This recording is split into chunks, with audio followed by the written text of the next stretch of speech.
Bienvenidos al canal Abre los Ojos, una mirada crítica a la religión y a la política. Continuamos hoy con el tema del origen del Islam y la biografía de Mahoma, Muhammad, a la cual hemos consagrado los últimos dos capítulos, uno de los cuales sobre el tema de la identidad entre la ideología judío-cristiana y la ideología plasmada en el Corán, y el segundo a los misterios del Islam, en donde hemos presentado todas las contradicciones en lo que la investigación histórica nos ha revelado durante las últimas décadas y la historia oficial del Islam. Entonces, hoy vamos a empezar a ver cómo podemos resolver los misterios que vimos en el último capítulo. El primer tema es abandonar la idea de que la Meca que nos describe el Corán y los textos oficiales islámicos o no islámicos se sitúa en el sitio en donde está la Meca actual, porque la Meca de la época de Mahoma era Petra.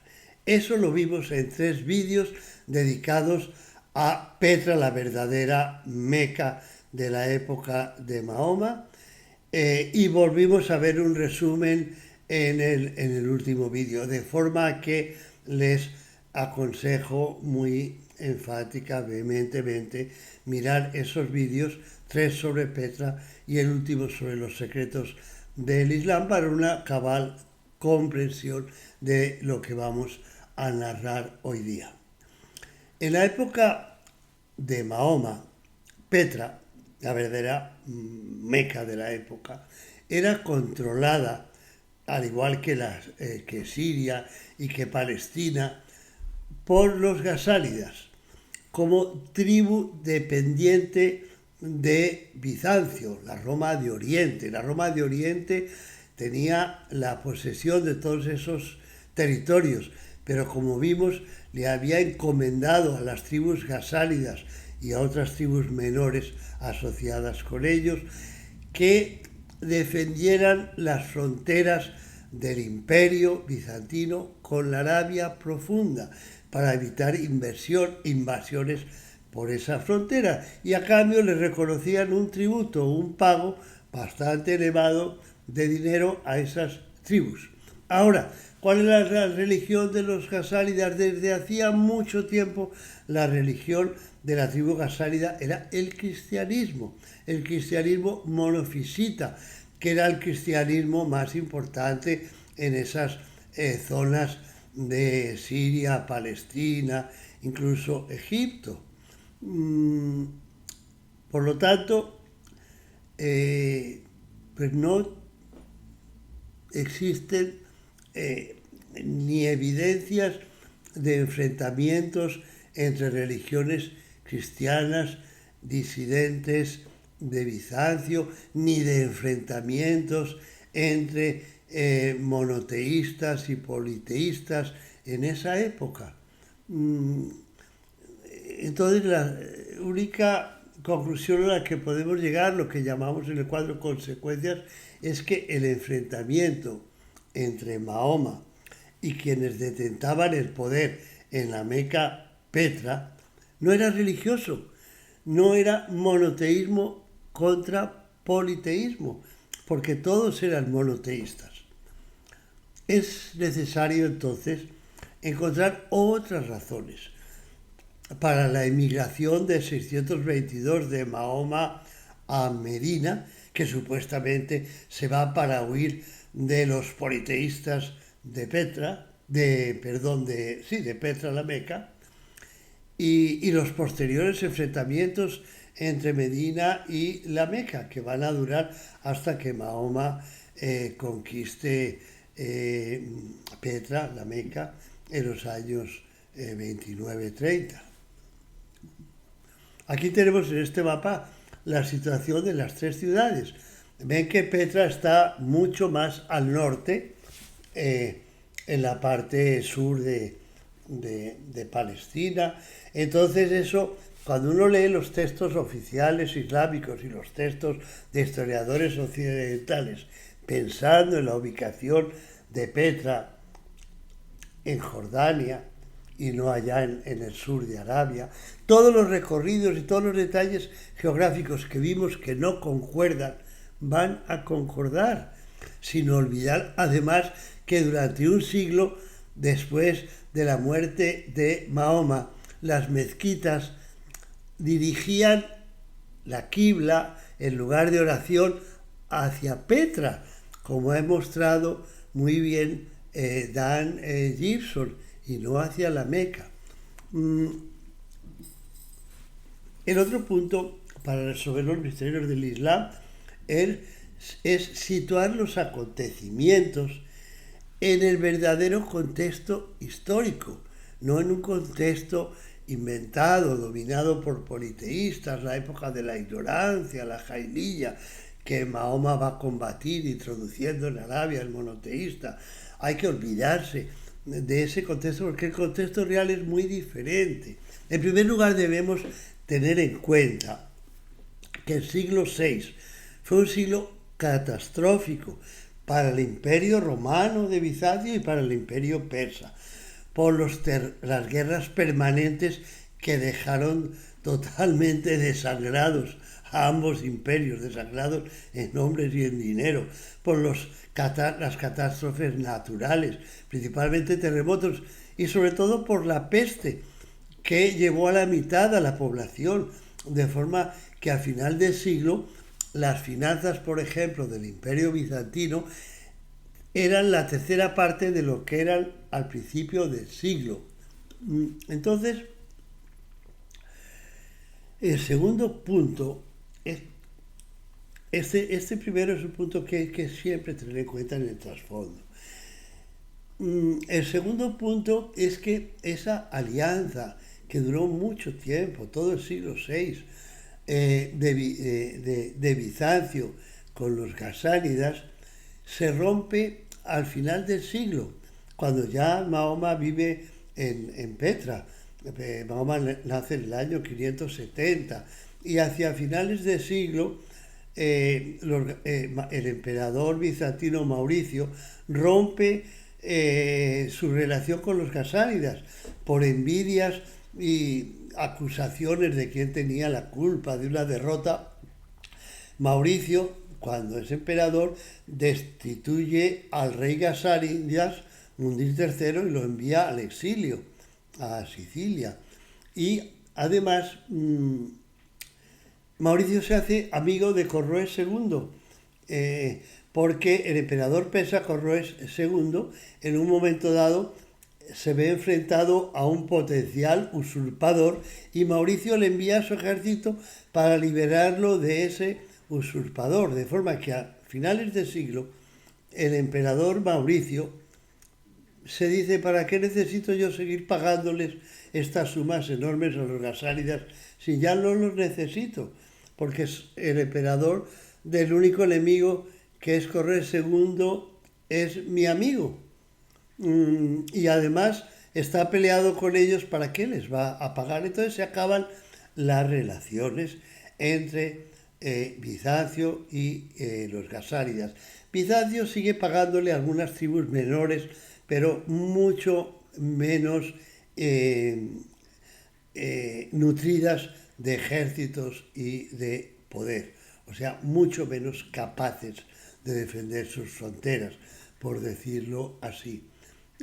Pero claro, lo bueno no dura, y en el año 602 un usurpador, Focas, destrona a el emperador Mauricio, asesina a su numerosa prole y a su familia, unas 50 personas. Y esto le abre los ojos a Corroes II, porque Corroes II dice: Mauricio era mi amigo, me había salvado el trono, pero este Focas es un usurpador y el enemigo de mi amigo es mi enemigo. Entonces aprovecha la situación para conquistar, invadir y conquistar Siria, Palestina, e incluso Egipto. En el año 622, un nuevo emperador, Heraclio, se propone, que ha destronado a su vez a Focas, se propone reconquistar los territorios de parte de Turquía, Siria, Líbano, Palestina, Egipto, que había conquistado Corroes II, e inicia la reconquista. Y finalmente, en el 628, expulsa a los persas. Y ya no les paga a las tribus aliadas. Deja una parte de su ejército muy pequeña a cargo, no tiene recursos, los ha invertido en la guerra, ha vencido a Persia. Los persas están destrozados porque, aparte de perder la guerra, hay un levantamiento en Persia contra Corroes, en donde Corroes es asesinado y 4 pretendientes se disputan el trono. Entonces, el nuevo emperador Heraclio cree que no va a tener riesgo de dejar las fronteras un poco desprotegidas. Y obviamente eso es un error que va a llevar a que al final, en el año 637, una alianza árabe y judeo-cristiana se apodere de Jerusalén. Porque lo que Heraclio, primero Mauricio y luego Heraclio, hicieron fue dar la oportunidad a las regiones que habían sido abandonadas a ser conquistadas. Y Persia además no tenía un ejército poderoso tampoco para enfrentárselos, y dar la oportunidad a los judeocristianos de volver a ocupar Jerusalén con ánimo de construir el templo y facilitar la segunda venida del Mesías, que era su ideología, según vimos en los anteriores capítulos. Y la posibilidad de que una alianza de tribus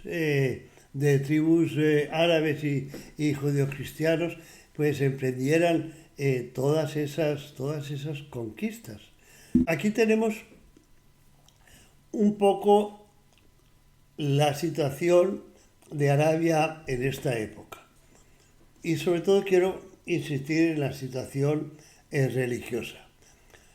El reino gasánida que vimos allá arriba, protegiendo la entrada de Arabia a los dominios bizantinos, es de religión cristiana, monofisita. El reino lácmida, que hace la misma función para Persia, es de religión cristiana nestoriana. El reino de Kinda, que aparece muy grande, pero es la zona más pobre, despoblada y árida de Arabia, sigue la misma religión del Yemen y del reino de Himyar. El reino de Himyar en esta época se ha apoderado del Yemen y controla también las tribus de Kinda. Entonces, la religión de Himyar, Yemen, Kinda, ha sido el judaísmo desde el siglo IV, V. Luego, en el siglo VI, pasa a ser cristiano por la invasión desde el Aksum, que es Etiopía, de los cristianos de Etiopía aliados con Bizancio para castigar un genocidio que han hecho los judíos en una ciudad cristiana que es Najran, un poco más arriba de Himyar. El reino de Omán es cristiano nestoriano por su cercanía con el imperio sasánida. Entonces, en conclusión, todos esos reinos oficialmente son cristianos o judíos, cristianos nestorianos o monofisitas, todos monoteístas. No hay politeístas con los que combatir ahí. Es totalmente una historia que no coincide con la realidad, la de el Mahoma introduciendo el monoteísmo en lucha con los politeístas de la Meca Petra, en realidad. Y definitivamente no hay que imaginarse a los ejércitos que van a no invadir, porque ya están allá, a ocupar, a hacerse cargo de territorios de Siria, Palestina, un poco en parte de Persia. No hay que imaginarlos como beduinos aislados, montados en sus camellos, sino como ejércitos poderosos que llevan combatiendo siglos, que tienen tácticas de guerra, armamento y todo lo que se necesita para invadir y conquistar. Y con eso podemos empezar ya con la historia de Mahoma Muhammad. Hay 11 documentos o libros elaborados en época cercana a la llegada del Islam a esos territorios o en la toma de poder árabe judeocristiana de esos territorios. 11 documentos que mencionan a Mahoma y que vamos a ir viendo. Pero el más importante de ellos es el que vemos aquí. La historia de Heraclio, también conocida como historia de Armenia, por el obispo Sebeos. El obispo de Armenia, Sebeos. Esta copia es la que yo voy, esta traducción es la que yo voy a seguir. También hay una traducción parcial en la recopilación de Hoyland. Y entonces, aunque yo sé que a ustedes y a nadie le gustan citas largas, que es un poco aburridor, les pido excusas, pero voy a hacer unas citas largas de los capítulos 30 y 31 de este libro escrito en los años 650, o sea, por gente que estaba viendo los relatos, y que es un libro que tiene toda la autoridad reconocida, porque en la profundidad de sus detalles, cuando se han podido corroborar con otras fuentes, siempre han resultado verídicos, y los historiadores los consideran totalmente reveladores de la historia de la época.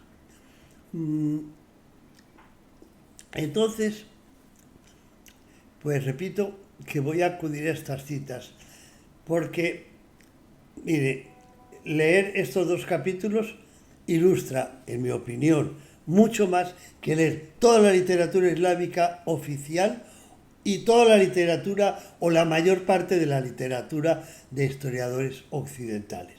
Esto nos narra la verdad. Miren estos párrafos. El capítulo 30 empieza con la retirada de los persas en el año 628 de Persia y su refugio en Arabia. Los documentos antiguos, excepto uno que vamos a ver, no distinguen entre judíos cristianos y judíos oficiales. Los judíos oficiales son los talmúdicos o rabínicos, los de hoy día. Y no se suele distinguir, los tiene uno que distinguir por el contexto. Y la diferencia es esta. El judaísmo actual, como el judaísmo de esta época oficial, que era muy fuerte en Babilonia. Se habían exiliado a Babilonia en el siglo -6, llevaban muchos años allá y tenían escuelas de estudio en Sura y en Pumbedita importantísimas, dedicadas a poner por escrito la ley oral judía en la Misná y luego con los comentarios o midrash elaborar el Talmud de Babilonia, como los de Galilea elaboraron el Talmud de Galilea, y esa era su ocupación, no hacer la guerra, no volver otra vez con el tema de con el Mesías liberaremos. ¿Por qué? Porque es que el tema del Mesías les había costado las guerras que acabaron con el templo de Jerusalén, con Jerusalén arrasada, con la prohibición a los judíos de entrar a Jerusalén y al exilio por todos lados. Entonces el judaísmo oficial no quería más guerras. En cambio, el judaísmo cristiano o mesianista seguía creyendo que si propiciaban apoderándose de Jerusalén y reconstruyendo el templo de Salomón, si propiciaban así la segunda venida del Mesías, Jesús, se inauguraría el reino de paz y prosperidad en la tierra. Entonces, esos judíos, fueran los que fueran, ayudaron a los persas a conquistar Jerusalén, Palestina, etc. Pero cuando llega la reconquista de Heraclio, pues claro, que los cristianos se la van a cobrar y los judíos se exilan. ¿A dónde se exilan? Aquí nos lo cuenta el obispo Sebeos. Escuchen. Dice Sebeos: en esta época había entre los hijos de Ismael uno llamado Mahoma, un comerciante, se presentó a ellos, o sea, a los ismaelitas, a los árabes, como por orden de Dios, como predicador que seguía el camino de la verdad y les enseñó a conocer al Dios de Abraham, pues estaba muy instruido y experto en la historia de Moisés. Añadía: mediante juramento Dios prometió esta tierra a Abraham y a su posteridad por siempre.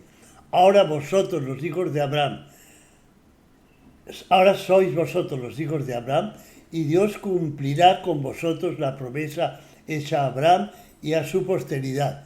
Solo amad al Dios de Abraham y tomad posesión de vuestra tierra, que Dios dio a vuestro padre Abraham, y nadie será capaz de resistiros en batalla, pues Dios está con vosotros. Ese era el sueño del judio-cristianismo, lo vimos en el último vídeo, y es el sueño que Mahoma les está dando a los árabes. Vosotros sois hijos de Ismael. Ismael es el hijo mayor de Abraham, mayor que Isaac.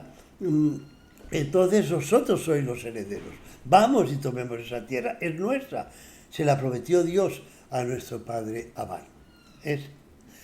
A partir de ahí, se nos hace un comentario que va a tener capacidad de explicar parte de lo que ocurre de aquí en adelante. Porque al final dice: no toda la masa del pueblo fue convencida. O sea, algunos árabes siguieron a Mahoma, otros no. A continuación, Sebeos narra cómo árabes y judíos se reúnen en los alrededores de Petra. Y no hay ninguna duda que se reúnen en los alrededores de Petra, porque dice Sebeos que se reúnen en Sur, frente a Egipto, la tierra del Negev que colinda con el Rojo antes de llegar a Egipto, es Sur, el desierto de Sur. Y además dice el desierto de Parán, se reunió en el desierto de Parán, que ya vimos que es Parán, y aquí lo volvemos a ver. Parán es las tierras que circunda a Petra. En este mapa tenemos en la parte subrayada en amarillo Wadi Musa.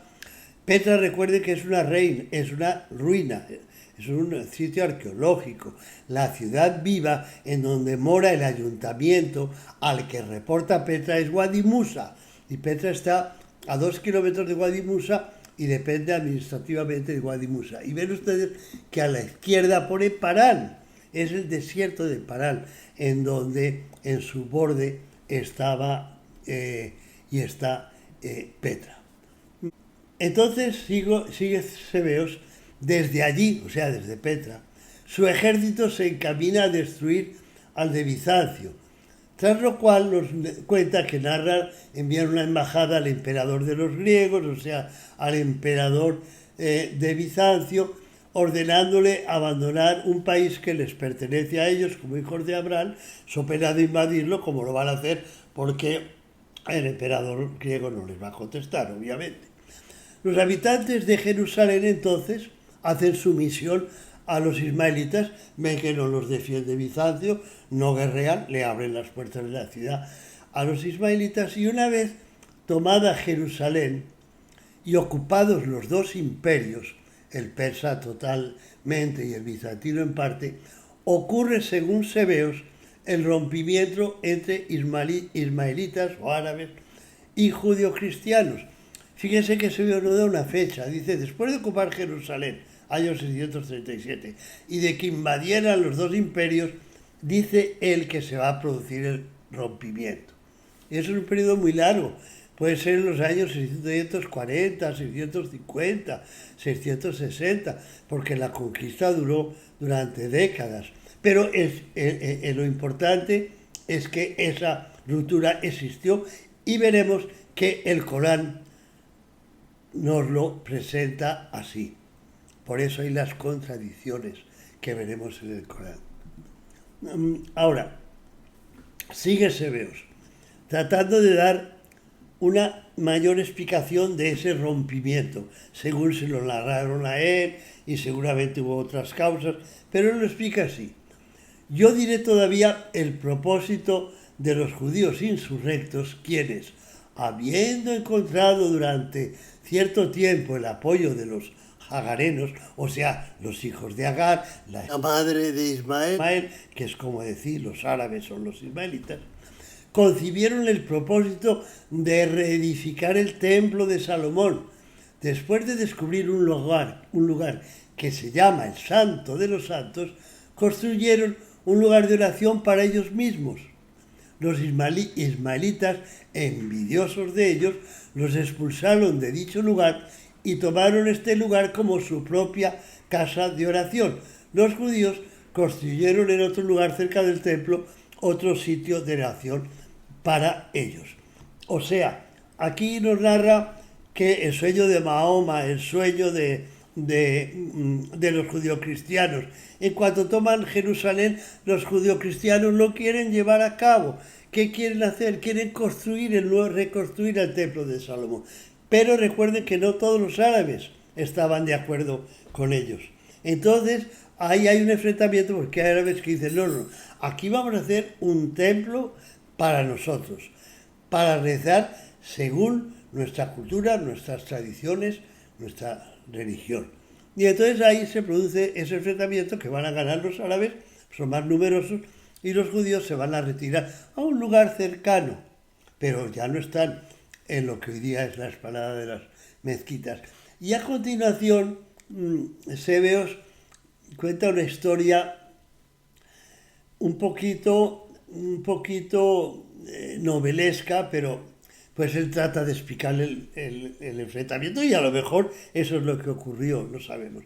Lo que él dice es que unos judíos tienen un proyecto, llevan a cabo un proyecto para matar dos pájaros de un tiro, para recuperar su templo en el lugar en donde quedaba el templo de Salomón y donde lo estaban construyendo, y a su vez para expulsar a los cristianos, que son sus enemigos, de Jerusalén. Entonces, ¿qué hacen? Simplemente manchan con sangre de cerdo el templo de los ismaelitas, que son igual de contrarios a todo lo que sea cerdo que los judíos. Entonces, ellos lo que hacen es desacralizar, envenenar el templo con sangre de cerdo, de forma que ellos se vayan y puedan recuperarlo. Y además, cuando los ismaelitas llegan al día siguiente y se dan cuenta, le echan la culpa a los cristianos, esperando que los ismaelitas van a echar a los cristianos que quedan en Jerusalén, pero que el lugar en donde hay sangre de cerdo en las paredes lo van a abandonar. Obviamente el complot sale a la luz y los culpables son castigados, pero eso crea obviamente una fisura muy importante entre los judeocristianos y los árabes. Y hubo seguramente otras razones. Lo que es incontrovertible es la ruptura, porque la vamos a ver reflejada en el Corán. El otro tema era definir correctamente quiénes eran los Quraysh, porque los Quraysh, me perdonan, es un relato que no tiene asidero. ¿Por qué? Porque los historiadores e investigadores que han tratado de ahondar un poco en qué eran los Quraysh han llegado a una conclusión evidente: no hubo Quraysh, no hubo ninguna tribu que se llamara Quraysh en la época de Roma. El Corán y la literatura oficial islámica presenta a los Quraysh como la tribu más rica en comercio y más importante de Arabia, que tenía tratados con Roma. Y cuando van a ver, no encuentran ninguna tribu que se llame los Quraysh.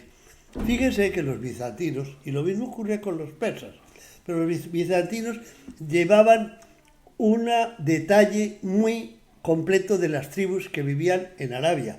¿Por qué? Porque algunas necesitaban saber cuáles eran las más poderosas para nombrarlas federadas y pagarles un salario para defender el imperio bizantino. Además, querían conocer los flujos de comercio para aprovecharlos.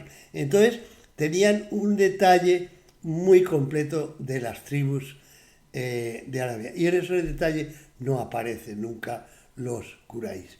Al punto que un escritor como Peter Townsend, en su libro Cuestionando el Islam, hace este comentario: no podemos sino llegar a la conclusión, con base en la evidencia o en la completa ausencia de ella, que esta tribu nunca existió. Esta tribu vino a existir un siglo después de Mahoma, cuando Ben Isaac y la literatura islámica empieza a hablar de la tribu de los Quraysh, politeístas. Y entonces, como los Quraysh, que era la tribu de Mahoma, todo el mundo quiere ser de los Quraysh, pero los Quraysh no existían en esa época. Y el gran lingüista, el experto en el idioma del Corán y de su origen arameo, que es Christoph Luisenberg, al que ya nos hemos referido en su libro La lectura siro-aramea del Corán, llega a la siguiente conclusión sobre los Quraysh. Lo que este término designa es más bien una confederación de tribus conocida como Federati en el Imperio Romano Oriental. Entendido, los Quraysh eran los mismos gasánidas, los que controlaban realmente Petra y la Meca, pero eran cristianos. Y como se presenta Mahoma luchando contra los politeístas e introduciendo el monoteísmo en Arabia, fue necesario encontrar o inventar una tribu politeísta. Y esas fueron los Quraysh. Consecuencias. Si los Quraysh o los gasánidas en realidad eran hasta el 628 aliados de Bizancio, hasta el 628, porque a partir de ahí, recuerde que Heraclio deja de pagarles su salario por defender el imperio y ellos quedan en libertad de tomarse las tierras, que es lo que van a hacer. Entonces, ahí se presenta obviamente una colisión con Mahoma, porque Mahoma lo que quería era conquistar Jerusalén, es lo que hemos visto que nos narra Sebeos. Y los gasánidas estaban ahí defendiendo a Jerusalén como parte del imperio bizantino. Entonces, claro que hubo un enfrentamiento. Y claro que en el 622 Mahoma tuvo que exilarse, porque era perseguido por gente como enemigo de Bizancio, por gente que eran árabes pero que defendían a Bizancio. Les pagaba Bizancio para defender el imperio. Pero en el 628, cuando Bizancio deja de pagarles, es perfectamente posible, y eso es lo que ocurrió, que los gasánidas ahora estén tan interesados como Mahoma en invadir, conquistar, adueñarse de los territorios de Siria y Palestina, que antes pertenecían a Bizancio. Por eso hay la persecución que hace que Mahoma se exila en el 620 y luego la unión a partir del 628, que es lo que se narra en la literatura árabe, que los Quraysh se convierten al Islam y a partir de ahí van a ser los que proveen a los califas de Omeyas. Los califas omeyas los presentan como los Quraysh, en realidad son de tribus antiguamente federadas de Bizancio. Otro aspecto fundamental es para entender la historia de Mahoma, del Islam y el mismo Corán, es identificar adecuadamente a los grupos que se mencionan en el Corán, porque les aseguro, con una traducción del Corán que tengamos en inglés o en francés o en español, es absolutamente imposible entender qué es lo que estaba pasando en la historia que nos narra el Corán. ¿Por qué? Porque los grupos que aparecen están mal identificados. Miren, el término Nasara en árabe quiere decir nazarenos o nazarenos. Nazarenos con S o nazarenos con Z es lo mismo, porque Epifanio de Salamina menciona a los dos por separado, pero los narra como si fueran lo mismo. Entonces, Nasara es nazarenos o nazarenos. Y nazarenos era la de autodesignación de los judíos cristianos. Ellos se conocían y siguieron conociéndose como nazarenos durante muchos siglos. Y o ebionitas, que era lo mismo. Si, el término árabe para cristiano es Masiji, mesianista, no Nasara. Entonces, no tiene sentido cuando en el Corán se encuentra alguien que traduce del árabe al castellano la palabra Nasara, la traduce por cristiano. Y no es cierto. La traducción correcta es nazareno, judío-cristiano, totalmente diferente. Y el otro término es el término murrikun, que viene de shirk, como vemos ahí, asociación, y que designa en el Corán a los asociadores. El Corán y la literatura islámica primitiva detestan a los asociadores. Los asociadores son los que asocian a Dios un familiar, un hijo, o otras figuras divinas. Eso se llama asociar. Ellos dicen, Dios no tiene asociado. Y siempre se están refiriendo, obviamente, a asociar a Dios un hijo. No cabe duda de que se están refiriendo a los cristianos. Sin embargo, cójanse ustedes su Corán en español o en inglés y verá que donde aparece la palabra árabe murrikun la están traduciendo como politeístas.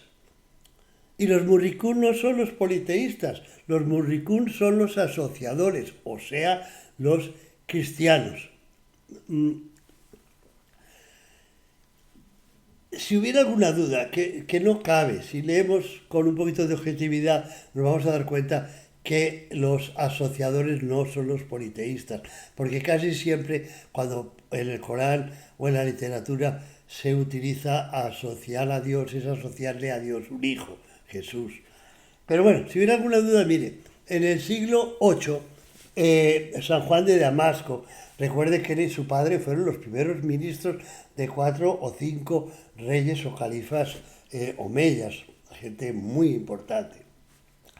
En uno de sus libros nos dice lo siguiente: ellos, los ismaelitas, o sea, los árabes, nos llaman asociadores porque dicen que introducimos uno asociado con Dios a declarar a Cristo Hijo de Dios y Dios. Más claro no puede haber. Los murrikun no son los politeístas, son los cristianos. Es más, San Juan de Damasco acepta la calificación y la explica. Dice, si la palabra de Dios, porque el Corán llama a Jesús palabra de Dios y Espíritu de Dios, lo vimos. Si la palabra de Dios está fuera de Dios, o sea, no es Dios, entonces, de acuerdo con vosotros, Dios no tiene palabra ni espíritu. En consecuencia, al evitar la introducción de un asociado con Dios, lo habéis mutilado. O sea, San Juan de Damasco, sí, nosotros asociamos, porque Dios necesita tener su palabra y su espíritu dentro de él. Y su palabra y su espíritu están en Jesús. Vosotros mismos lo debéis decir en el Corán. En este cuadro que vemos aquí, resumimos lo que acabamos de ver, que es muy importante, porque veremos luego, más adelante, que hay muchos párrafos en el Corán atacando a los murrikun, es decir, a los cristianos. Y la interpretación oficial islámica y las traducciones convierten a esos murrikun en politeístas. O sea, para poder mantener que la lucha de Mahoma fue contra los politeístas, es que tienen que hacer todas esas versiones equivocadas de los conceptos originales que se encuentran en el Corán. Entonces, consecuencias. El Corán parece dirigido principalmente contra los politeístas calificados por asociaciones, como asociadores, mientras que los cristianos, los verdaderos asociadores, son a menudo alabados. Segundo, los judeocristianos, los verdaderos Nasara, no figuran en las versiones e interpretaciones actuales del Islam, del Corán, perdón. Ahora, otro concepto que impide entender bien los temas del origen del Islam y de Mahoma, es que los judeocristianos habrían desaparecido de la historia en el siglo IV. Muchos historiadores occidentales han repetido ese error, porque así lo dijeron los padres de la Iglesia del siglo IV, que se les perdía la pista en esa época. En realidad hay pruebas de que el judeocristianismo, el mesianismo judío, seguidor del primer Mesías Jesús, siguió vivo. Siguió vivo porque primero tenemos las insurrecciones mesianistas antirromanas. Ya vimos la del 66-73, que llevó a la destrucción del templo. En el 132-135 tenemos el levantamiento de Bar Kokhba, que lleva a que los romanos, después de acabar con Bar Kokhba y sus seguidores, arrasen Jerusalén, la conviertan en la Elia Capitolina y expulsen a los judíos y les prohíban volver a acercarse de Jerusalén. Entonces viene el exilio judío hacia muchos lados. En el 269 al 272 hay el levantamiento de la reina Zenobia de Palmira, que se crea un imperio, el que tenemos allá en amarillo, aprovechando que las tropas romanas han sido vencidas por los persas, y ese levantamiento está liderado por sus consejeros judio-cristianos, principalmente Pablo de Samosata, que es obispo de Antioquia y es el mismo judio-cristiano. Y así hay otros menos importantes de ahí en adelante. Además hay textos literarios. Salomón Nebo, el profesor al que nos referimos, universitario judío, ha publicado en sus papers varios textos antiguos judio-cristianos, incluso del siglo X. Y Nebo, Yehuda Nebo, como vimos, ha sacado a la luz inscripciones sobre rocas de origen judio-cristiano y que vienen de la época incluso de Mahoma, como la que vimos anteriormente, según la cual se pone a Jesús no como Dios, sino como un servidor de Dios, segundo en importancia después de Moisés, lo cual no podía ser ni judío ni cristiano, era judío-cristiano. Ya vimos cómo Sebeos de Armenia relata la misión evangelizadora judío-cristiana de Mahoma. El escritor Sozomeno, en el siglo V, narra cómo se adoctrinaban, cómo los judíos en el siglo V adoctrinaban a los árabes. Dice, los saracenos, es la tribu que tomó su origen y su nombre por Ismael, el hijo de Abraham. Practican la circuncisión como los judíos, se abstienen del uso del cerdo y observan muchos otros ritos y costumbres judíos, afirma en su historia eclesiástica.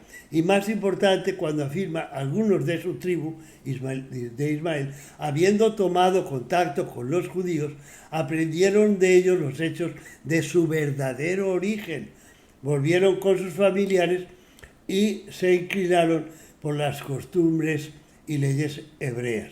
Desde entonces y hasta ahora, muchos de ellos regulan sus vidas según los preceptos judíos. Este endoctrinamiento judío, narra Sozomeno, no es el judío rabínico o talmúdico, que era el oficial entonces y el oficial hoy día. Lo último que querían los judíos oficialistas que vivían en Galilea o en Babilonia y sus alrededores era convertir a árabes para hacer la guerra, porque estaban completamente cansados de un mesianismo que no había hecho sino hacerles perder su país, su templo y su ciudad. ese adoctrinamiento, que es el mismo de Mahoma y que se va a ver reflejado en el Corán, es el que están haciendo durante ese siglo los judíos cristianos.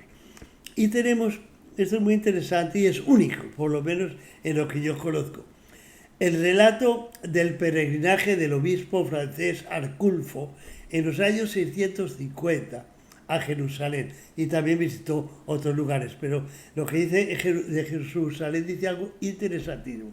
El peregrinaje de Arculfo fue, él se lo relató a Adolmán, que era el abad del monasterio de Iona, muy importante en la historia de Gran Bretaña. Adolmán, de allí lo tomó el venerable Beda, que lo publicó por admonición del rey Alfredo, porque se les hizo muy importante que la gente se instruyera en este tema. Y dice lo siguiente: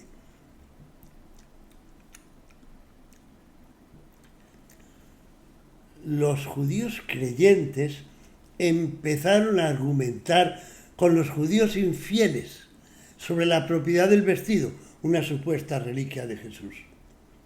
Las dos facciones, y literalmente Arculfo les llama a las dos facciones de judíos, Judaei Cristiani e Increduli Judaei, o sea, judeo-cristianos y judíos incrédulos. Los judíos cristianos son los judíos cristianos y los judíos incrédulos son los que no creyeron en Jesús. Entonces es la única vez que haya alguien que se toma el trabajo de distinguir que hay dos tipos de judíos. Y al tipo, digamos, que llamamos judío-cristianos, él les llama también judío-cristianos. Finalmente, hoy día, según estimados, el cristianismo representa en la humanidad 2.400 millones, o sea, el 31%. Y el Islam no está lejos, representa 1.900 millones, o sea, el 25%, la cuarta parte de la humanidad, aunque eso está cambiando rápidamente porque la tasa demográfica de los países musulmanes es mucho mayor. Pero de todas formas, eso lleva a la conclusión de que el cristianismo es la religión más importante en el planeta, con 31%. Yo hace tiempo que no creo eso y espero tratarlo en una nueva serie. Porque si cogemos, por ejemplo, la religión protestante evangélica norteamericana, en lo que se ha convertido durante las últimas décadas, vamos a encontrar una religión que es racista, xenófoba, machista y prorrica, prorricos y antipobres. Y eso no son virtudes cristianas. Yo no los puedo considerar cristianos.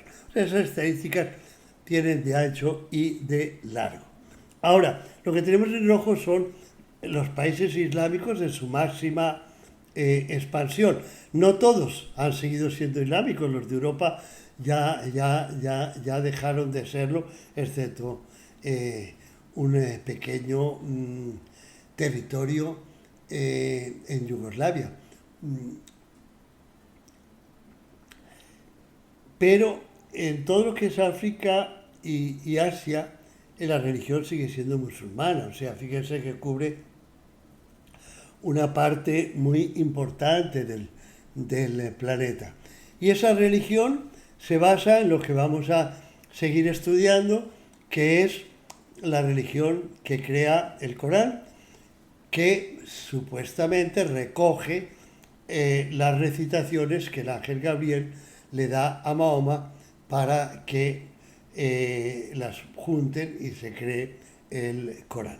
Por lo cual, pues es supremamente importante este tema de estudio que vamos a seguir viendo en algún vídeo más, y por el momento les agradezco su interés, su atención. Les pido, como siempre, si les ha gustado, darle al like y hasta pronto.